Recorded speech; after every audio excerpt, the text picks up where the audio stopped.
The first thing I want to share with you is that Allah went out of His way to say, "Innahum fityatun." They are no doubt young people. Amanu bi rabbihim, that believed in their master. Allah highlights their youth. This is important because today when we talk about youth, we talk about the problem segment of our society. The youth are doing drugs. The youth are into filth on the internet. The youth are into popular culture. The youth are losing their faith. The youth are confused. The boys are liking the girls too much. You hear the word youth, you almost make it synonymous with problem. It seems like they are the weakest link in our community. Let me tell you something. In this time of trial, the only people standing up for the truth, the only people with the spine and the courage to not care what anybody else thought, and they're gonna stand tall by Allah, were the youth. They were the youth. They are not our weakness. Young people are not our weakness. Young people are our strength. When a young generation goes back to the book of Allah, the world changes. The map of the world changes. There are ulama, scholars, that have spent their entire life reading books, worshipping Allah, studying hadith, sharia, fiqh, usul, aqidah, tafsir.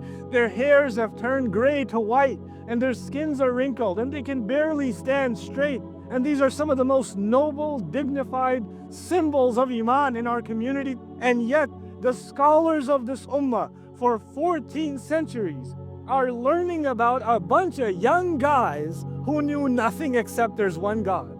These scholars wrote books and articles and papers and reflections on the lives of these not knowledgeable, not scholarly, no ijazah and any tajweed young men. This is the power of Iman. We don't glorify credentials. We don't glorify the appearance. What Allah glorifies is the faith you can stand by. If you can stand up to pressure, then these young people can become heroes to scholars, not the other way around. SubhanAllah. The way the story is told, guys, it's so beautiful. There are going to be 4 ayat of introduction. The first of them, إِذْ أَوَى الْفِتْيَةُ إِلَى الْكَهْفِ. The youth turned for refuge to the cave. The second ayah, the ayah right after that, Allah says, فَضَرَبْنَا عَلَىٰ آذَانِهِمْ. The second ayah is Allah made them go to sleep. The third ayah is ثُمَّ بَعَثْنَاهُمْ لِنَعْلَمَ أَيُّ الْحِزْبَيْنِ أَحْصَىٰ لِمَا لَبِثُوا أَمَدًا. Then we brought them back to life so they could ask each other how long they stayed.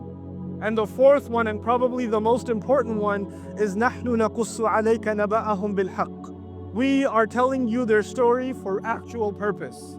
It's not a story for your entertainment, it is a story with real purpose.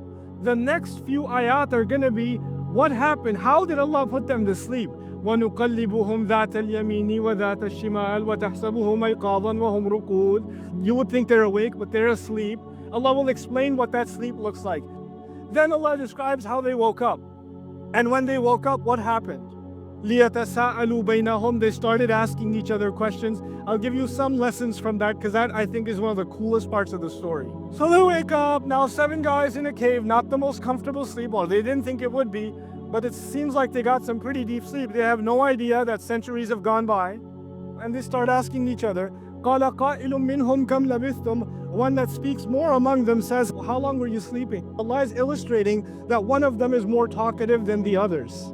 This one guy, he doesn't like conversations to remain peaceful. He introduces a subject that he knows is going to stir up an argument, and then he's going to sit back and watch everybody eat each other alive. He doesn't say, how long were we sleeping? He says, how long were you guys sleeping? It's so good. Kam labithtum. Then one of them says, قَالُوا لَبِثْنَا يَوْمًا أَوْ بَعْضَ يَوْمٍ. We must have slept a whole day. No, part of it. No, not a whole day. Come on. Maybe like an afternoon or something. بَعْضَ يَوْم. And then this got so out of hand that one of them says, guys, who cares? رَبُّكُمْ أَعْلَمُ بِمَا لَبِثْتُمْ. Your master knows, he knows better how long you stay. Can we leave it alone, please? I don't want to know how long we slept. The fact is, I'm hungry. I need chicken. That is the issue. He literally says, فَابْعَثُوا أَحَدَكُمْ بِوَرِقِكُمْ هَذِهِ إِلَى الْمَدِينَةِ فَلْيَنْظُرْ أَيُّهَا أَزْكَى طَعَامًا. When a bunch of guys get together and hang out, obviously what is the number one priority? Food. These amazing heroes of Islam, and Allah goes out of His way to say they were just a bunch of guys hanging out with each other, and then they said, man, we gotta eat something. And we need to find the right guy among us who's going to make the most of this money that we've pulled together. He's going to go to the right restaurant and order exactly the right amount. Don't give it to this guy. He's only going to bring 4 bags of ketchup and nothing else. There's always a guy that knows all the spots. Where are we going, man? And there's always a guy that when they're all sitting together and they're all confused about what to order, I'll have some fries, I'll have a soup too. Shut up, I'll order for everybody. There's always one guy that knows what to do. You take the money, you need to go. Because everybody else, you have those annoying guys that look at the menu for 30 minutes. I'm thinking, hold on. We got to get this done. We got to keep moving. And then he gives him advice about being subtle. Don't draw too much attention to yourself. وَلْيَتَلَطَّفْ, be very careful and soft. Don't make a scene. What did they know that the guy is going to be wearing 300-year-old clothes with ancient currency from a kingdom long ago and walk into the middle of a mall dressed like Shakespeare? He's like, I'm trying to not draw attention to myself, you know. You understand what's happening here, right? They're supposed to not draw attention, but this is not going to work out the way they imagine. They were just pretty normal people. When you turn towards the deen of Allah, you don't have to become a social outcast. You don't have to become weird. You don't have to be depressed all the time because you're a person of the akhirah and you have nothing to do with the dunya. These people, yes, they left the world. They went into a cave because their lives were in danger, but they still went back to the restaurants. We paint an extreme picture that the Quran itself doesn't paint. And our youth suffer from this sometimes. They feel like becoming serious about Islam must mean you can't have a life anymore. You can't have friends anymore. You can't have a personality anymore. You have to drop all of those things. Please. It's such a beautiful religion. It brings color to your life. It gives you reason for joy. It's not a reason to be depressed. Shaytan is relentless, so we have to be repentant. He's relentless, and we're not perfect. So that leaves only one course of action, and that is repentance. That's all we have available to us. So I wanted to talk about the remedy in terms of dealing with this onslaught, with this attack, with this external pushing and pulling that we're constantly dealing with. How do we stand strong against it? This external force. Inna shaytana lakum aduwwun fattakhiluhu aduwwa. Shaytan is your opponent. He is your enemy. So identify him as such. Identify him as such. What are my tools? What are my weapons that I need in this case? The first thing is that we have to rely upon our connection with Allah. Go ahead and call it dua, but we have to constantly be invoking the mercy, the help, the assistance from Allah subhanahu wa ta'ala. A'udhu billahi minash shaitanir rajim. Rabbi a'udhu bika min hamazati shayateen. Constantly ask Allah to protect you against shaitan. There's a very beautiful dhikr or remembrance the Prophet ﷺ used to make. A'udhu billahi minash shaitanir rajim min hamazihi wa nafakhihi wa nafathihi. That I take refuge with Allah from shaitan who's rejected and dejected, and from his poking and prodding. Because he's always looking for a chance or an opportunity. Wa nafakhihi. And then the second thing shaitan does is shaitan will try to instigate. He'll try to make things flare up between you and people. The Prophet ﷺ in a narration, nafakh, he referred to it as kibr. The hamaz is the junoon of shaitan. Shaitan is like obsessive. He's obsessed with us. The nafakh is that shaitan is arrogant. So he wants you to be arrogant and walk around like an arrogant person, being rude and obnoxious and picking fights with other people. And then the last point is nafath. And nafath basically means when somebody gets so close to you and speaks to you, so passionately speaking to you, so close that they're spitting on you while they're talking to you. You don't say it, don't spray it. Some people, when they talk to you, they share too much, right? That's nafath. And what that basically means is shaitan will get it, come here and whisper to you. And he will never give up. He's relentless. So what do we have to do? We have to keep asking Allah to protect us from shaitan. Step number one, constantly all the time.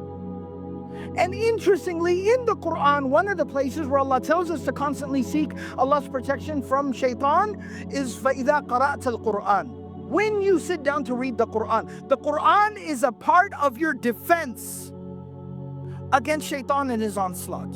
Read the Quran. But Allah did, and here he didn't say فَإِذَا تَلَيْتَ الْقُرْآنِ فَإِذَا قَرَأْتَ الْقُرْآنِ. Don't just recite, but read.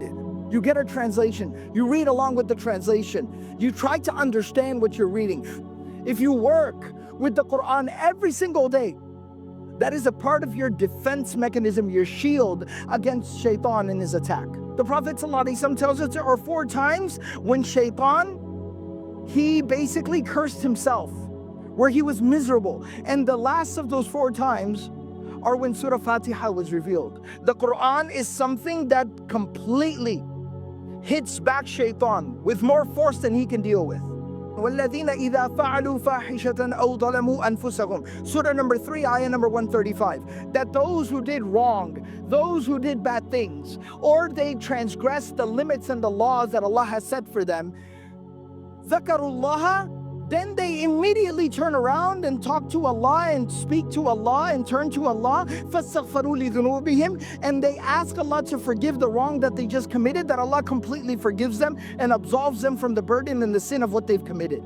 That Shaytan, Iblis, when he heard this ayah, he broke down crying.